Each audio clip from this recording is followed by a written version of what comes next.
Iya, Bapak Ibu ya, izin ya. SBG nyetel video lama sekali nanti. Baik, kita kesini sekarang, Ibu Bapak, assessment, ya.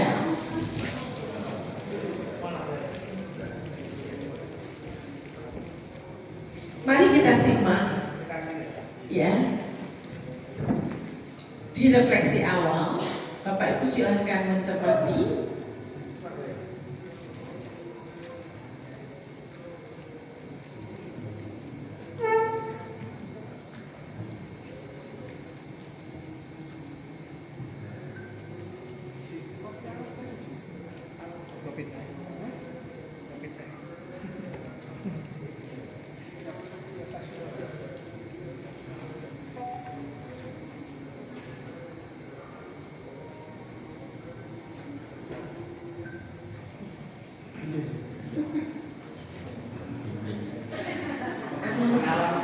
Ya tolong dong aku, ya tolong ya. Itu jadi ternyata baca sambil guyu. Iki kira-kira pengalaman pas jadi guru, ya tak? Nah, jadi murid ya di kono nek karo gurune, ya. Terus pas jadi guru ya ngono mau balas dendam, gitu ya. Nah sekarang kita harus objektif dong. Kembali ke jalannya. Ya. Bagaimana Ibu Bapak? Gimana?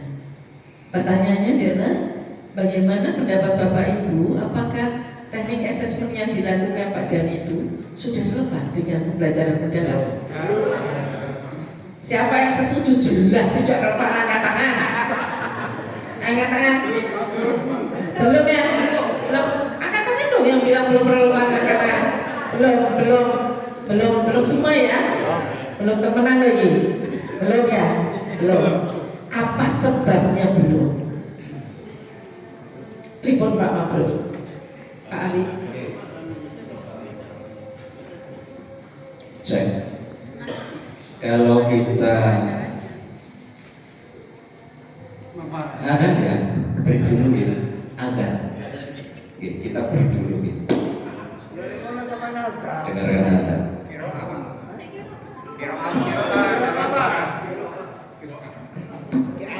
Disepakati Miroka.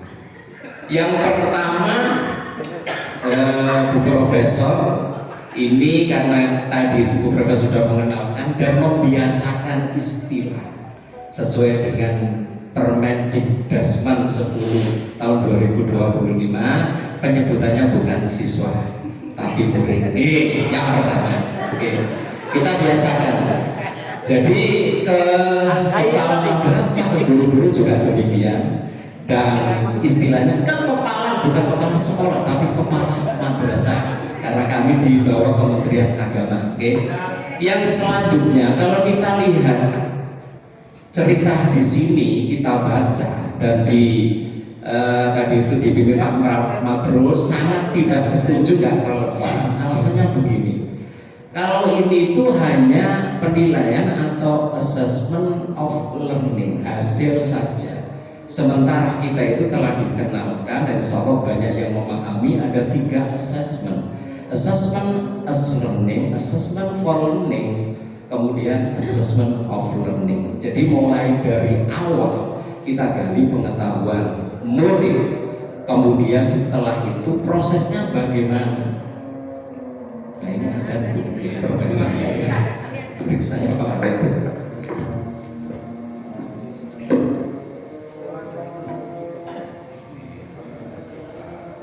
Ini nggak ngerti bentuk balonnya itu sama persis di sana disampaikan Pak Arif ya bukan itu belum asesmen yang mendalam. Jadi sama kasus seperti itu lalu anak-anak cuma diminta maju satu persatu menyebutkan bentuk balok yang dipegang guru. Ya yang ada nanti hafal saja, tapi dia nggak ngerti sesungguhnya bentuk balok seperti apa. Ini kalau refleksi awal kita di kontekstual yang PAUD. Jadi Bapak betul teknik asesmennya belum sesuai. Kenapa? Karena cuma menghafal Pak Ari, Pak Mabrur ya, cuma menghafal belum dikaitkan dengan kehidupan sehari-hari. Meskipun terlihat bahwa itu sesuai dengan tujuan tujuan pembelajaran, mengenal bentuk geometri, tetapi dia belum mengaitkan dengan kehidupan sehari-hari. Uji ya. Kalau assessment itu apa pasti sudah tahu lah ya, teorinya sudah jadi pengawas berpuluh-puluh tahun yang lalu. Nah, kita tunggu launching semua yang berkaitan dengan Permendikbud di Dasmen, Permendikbud di Dasmen gitu ya. Baru keluar satu yang SKL.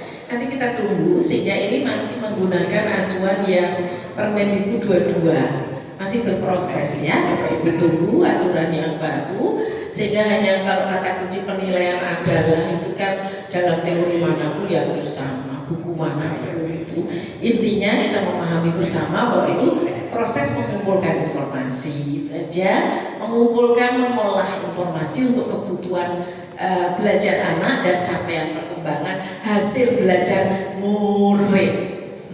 Latihan saya latihan Pak, murid ya, kepala madrasah apa lagi kamat kepala madrasah ya, skamat. Nah, krisis assessment juga saya nggak akan ulang karena kita ingin praktek nanti terus paparkan Bapak Ibu ya, karena saya kira secara universal, secara umum gambaran prinsip assessment itu ya kalau teorinya itu waktu pinter kan Pak Arif Pak Mabur ya, tapi kok nek wayah giliran biji temenan itu kadang-kadang ngaji ya oke. Yang belakangan kungging ngaji itu adil temennya aliyah bocahnya ayu waduh guys, waktu gak iso sidik gak ayu bocahnya gitu ya, gak objektif belas ya. Kalau yang paling objektif itu memang guru DRI ya. Apa ini ya tuh? Deskripsi apa ini ya? Berkeadilan, otentik, objektif, holistik, edukatif, gila ini prinsip ya. Terus Bapak Ibu yang membedakan apa? Ya balik lagi karena kita mengenal ini 3 pengalaman belajar di PM itu 3 pengalaman ini adalah memahami, mengaplikasi, merefleksi, maka pengembangan asesmen pada PM ya asesmen formatif dan sumatif. Dan ini juga asesmen formatif sumatif Bapak Ibu sudah peso semuanya. Dari dulu ya ada formatif, ada sumatif gitu kan. Nah, kemudian berikutnya sedikit lagi ya teori. Nah, ini jangan lupa bahwa dalam PM itu ya ketika kita melakukan assessment itu kan ada proses mentransfer skill ya, mentransfer skillnya murid untuk menerapkan ini pengetahuan, sikap, keterampilan pada kehidupannya. Nah, kita kan selalu kemarin orientasinya selalu rendah-rendah akan bisa karena hanya melihat pada skor bobot yang target performa kembali, sehingga assessment ini tujuannya adalah sejauh mana kedalaman. Kalau sumur itu sumurnya dalam, sumur yang dalam airnya makin banyak.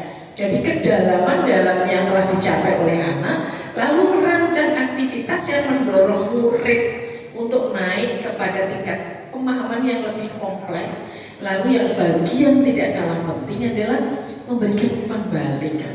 Sesungguhnya kan itu Pak, memberikan umpan balik yang tepat sasaran sehingga Bapak Ibu kita ketika bicara pengalaman belajar, mengaplikasi dan merefleksi, itu kan murid mengalami pendalaman di level ini relasional. Lalu ada level extended abstrak yang diperluas. Ini yang dari taksonomi yang Solo yang tadi kita baru mau memahami, gitu kan? Belum sampai mengaplikasikan. Bu pakai belum aja enggak apa-apa, masih boleh. Ya. Jadi ini HOTS yang didengung-dengungkan ini akan tercapai kalau sudah mengaplikasi dan merefleksi sehingga guru ya mengembangkan asesmennya pada HOTS-nya murid gitu aja supaya pendalaman pengetahuannya itu dapat. Jadi kalau ibaratnya anak muda sekarang ya dapat feel-nya itu Pak, dapat feel-nya itu ketika ya recak nonton nanti pulang gitu dari ini narasumber dapat filmnya, baik, ya gitu ya. Nah, formatif sumatif, formatif, udah besok Bapak Ibu ya, sumatif, ya. Jadi sebenarnya sumatif itu nggak diartikan kewajiban yang harus dilakukan di tengah atau di akhir loh Bapak Ibu. Kita kan selalu menyebutnya pokoknya sumatif kayak ini, ya. Formatif awal, gitu ya. Sesuai kebutuhan sebetulnya dan dilakukan ya untuk satu atau lebih tujuan pembelajaran. Nah, kalau kita kemudian merumuskan secara benar, maka di asesmen formatif dan sumatif itu harus digunakan berdasarkan fungsi. Pak Arif itu pelatihan pintar Bu Bibit, udah S, sudah form, gitu, form, off, gitu, udah nyambung semua. Assessment sebagai pembelajaran adalah assessment as learning. Assessment untuk ya for, mulai pokoknya diapal for as, ya. For berarti untuk, gitu kan ya. Gampangnya begitu tadi yang pintar bahasa Inggris apa Bu Bibit? Pak Idris. Pak Idris putih Pak Idris. Guru bahasa Inggris Bu. Pak Idris guru bahasa Inggris. Blok. Ya. Nah, ini sekolah S3 langsung udah lulus ya. Sama. Jangan lupa katanya. Langsung. Idris. Tapi pensiunnya kurang 2 bulan Bu. Saya sedih lupa. Lupa namanya Masa untuk lupa? Untukmu bidadariku ya. Untuk cuma untuk gitu ya. Untuk as for gitu ya, of gitu aja ya Pak ya. Bahasa Inggris ya. Udahlah. Harus diterjemahkan aja ya, for learning, untuk pembelajaran, assessment dalam of learning. Dah, Din, ini kira-kira pulang sebentar lagi kalau pulang tuh masih ingat ya ini? S for kalau of, oh ya, oh Pak Arif bisa hafal.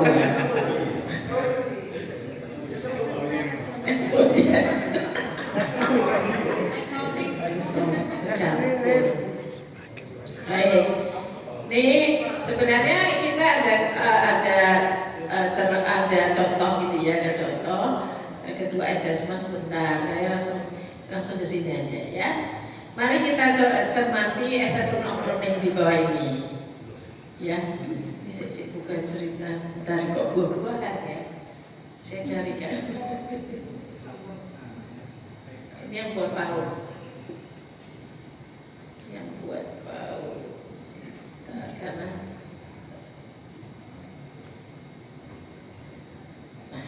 kesini aja. Nanti baru ke ini, baru ke lembar kerja. Ini ya tadi sudah saya terangkan ini taksonominya. Kemudian ini Bapak Ibu kata kerjanya. Kan tadi Pak Arif bilang kalau belum bisa hafal, ya. Udah hafal kan Bapak Ibu?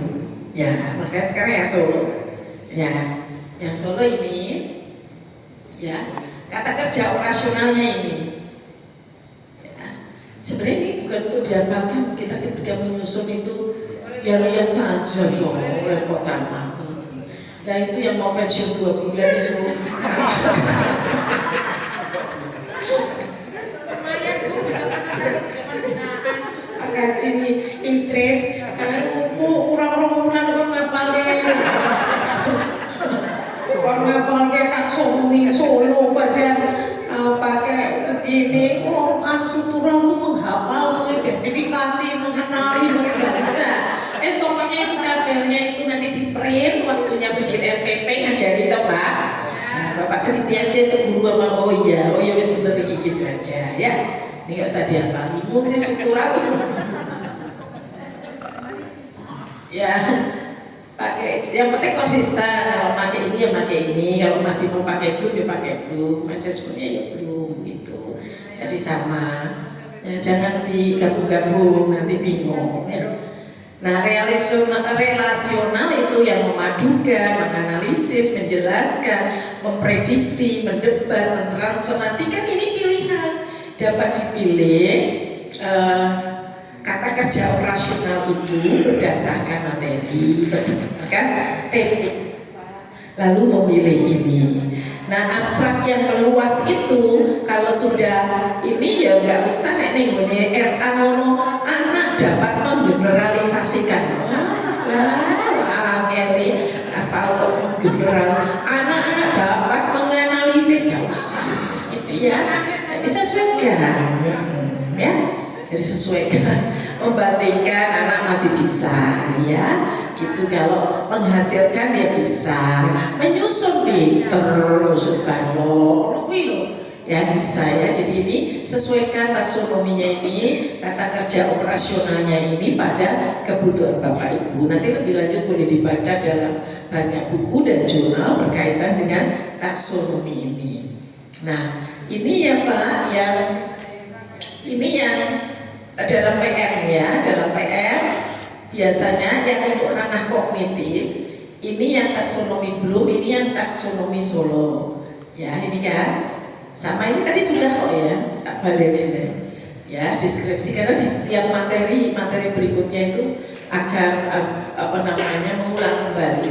Nah, deskripsinya ini kalau yang memperluas, merefleksi itu memperluas dan menerapkan ide, mengaplikasi itu menghubungkan ide-ide, memahami itu memiliki banyak ide. Deskripsinya ini pengalaman di PM-nya 3 ini. Wis. Kira-kira benarnya Bapak Ibu makin pusing apa enggak? Tambah luas. Ya, sudah mulai luas. Kalau ada pusing berarti bagus, ada proses untuk mencerna dan memahami ciri-ciri orang hidup. Kalau Bapak Ibu itu udah pusing berarti nggak ada proses belajar ya. Sama dengan teman saya Pak Kris, waktu saya ke Singapura short course, teman saya pelajarannya IPA. Terus bahasa Inggrisnya cepet banget orang-orang Singapura itu. Lalu saya tanya ke teman saya itu, Mas, namanya Puji. Mas Puji, kau ngerti sih terang nih mau? Aku mumet, saya bilang itu. Aku kok mumet ngurungone, kui pelajaran ini kok angel. Mas Puji mumet orang-orang, tapi ngerti orang belas.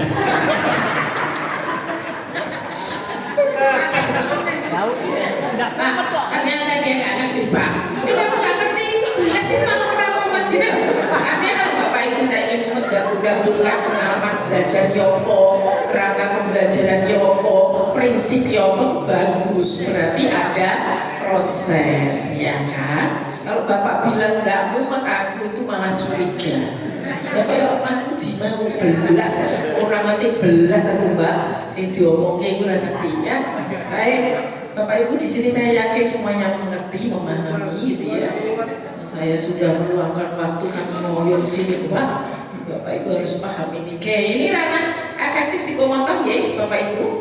Ya, 3 tadi ini efektifnya, ini psikomotornya. Kalau ditarik contoh pengalaman PM pada ranah efektif psikomotor, itu nariknya begini. Ini merefleksi efektifnya apa sih di perilaku ya? Psikomotornya ya keterampilan fisik. Kalau anak-anak dapat mempraktekkan keterampilan dalam situasi menyerupai dunia nyata, bla bla bla bla, berarti psikomotor tuh.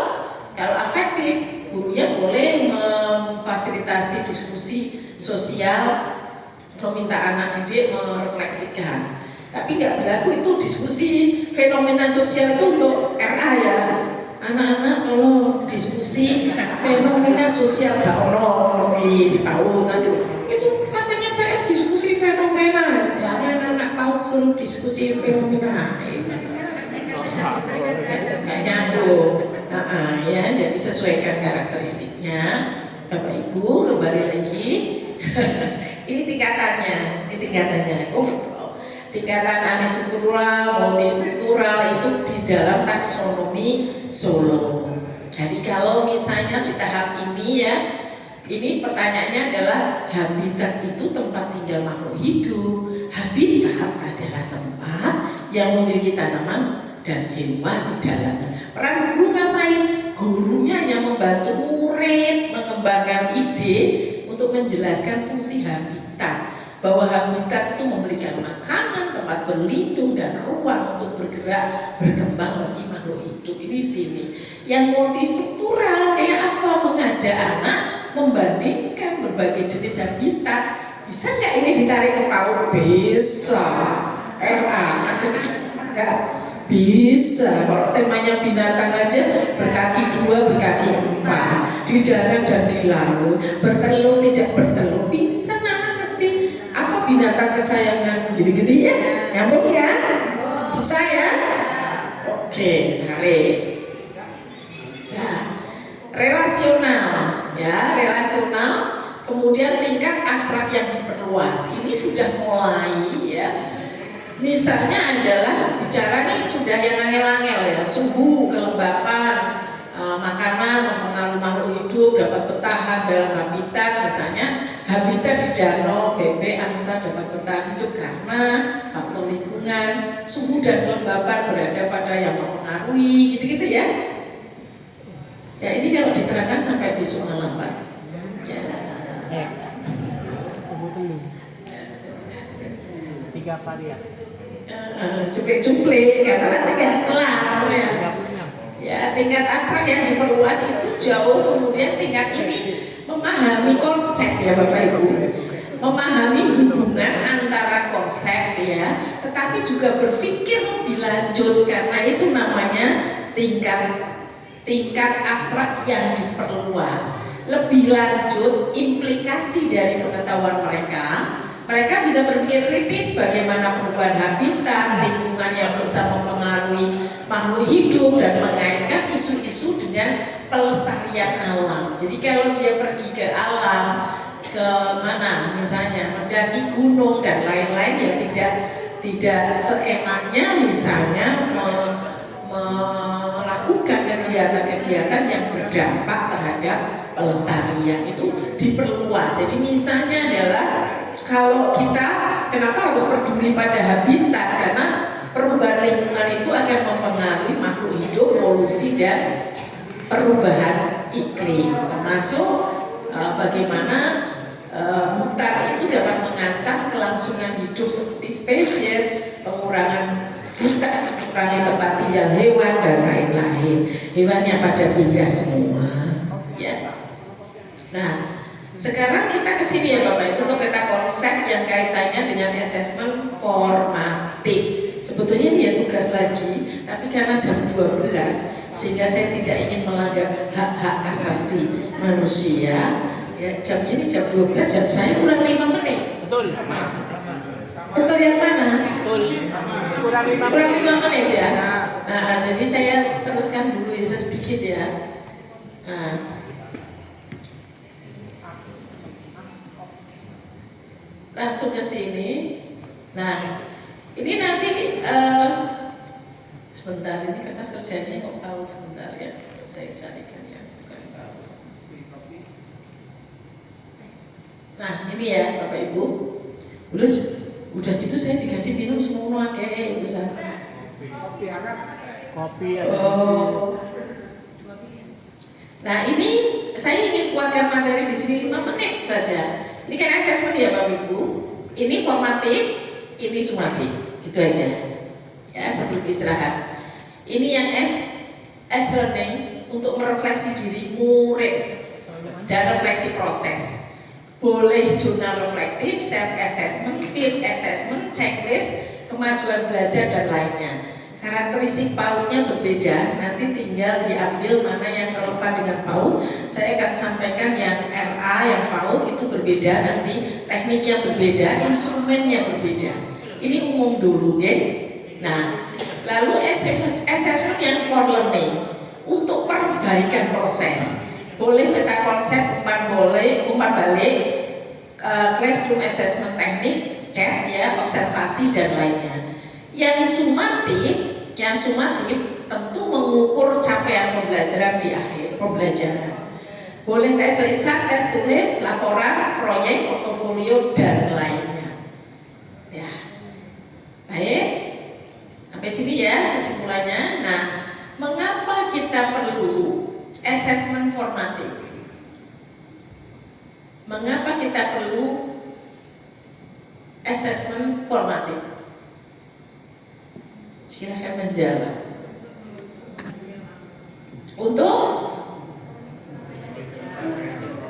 Untuk mengetahui apa? Ketercapaian tujuan belajar ya, tujuan pembelajaran pasti ya. menyusun rencana pembelajaran berikutnya. Apalagi? Perbaikan pembelajaran. Apalagi? Kemajuan belajar murid. Nah, serta didik di ini ya. Apalagi Bapak Ibu?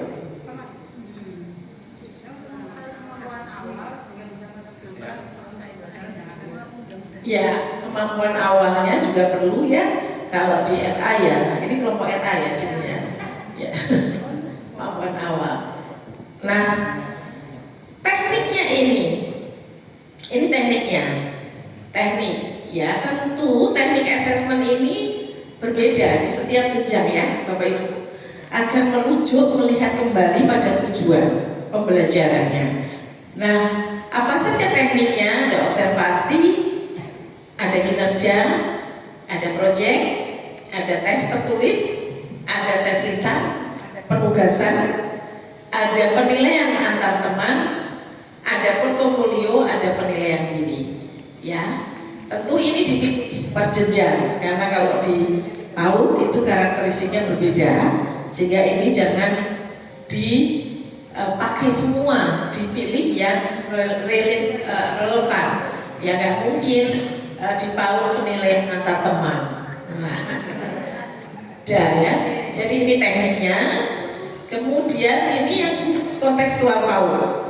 Ya, khusus PAUD yang teman-teman dari RA pengawas akan menggunakan ini aja: observasi, kinerja, proyek, penugasan, portofolio.